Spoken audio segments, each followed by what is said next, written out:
I want to talk this recent article you wrote for Awful Announcing. We love numbers. We're defined by them. And a lot of times we need to prove to other people, this is why this is working. And you were talking about the numbers as it pertains to the popularity of us consuming women's sports. And there you have the data to show it. So what can you talk about as far as the gain in popularity around women's sports over the years?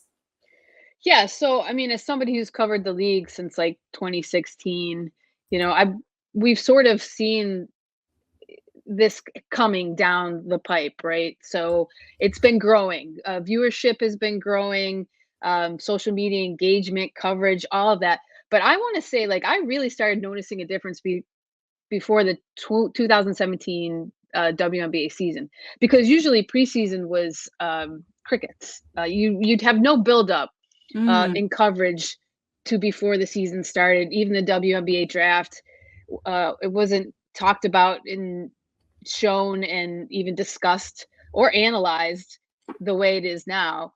But I remember before that season distinctly, there was more mainstream coverage, more articles being written, more discussion, and I was like, "Oh, this is interesting." Like I remember thinking that. And then it sort of just kept increasing year after year ever since then. So you have this like slow buildup, right? And then a player like Caitlin Clark comes along, who's, it's been said, generational player, generational talent, huge following already, thanks to NIL and what she did at the college level. And then you add that into the mix, and then boom, we're seeing that explosion of that.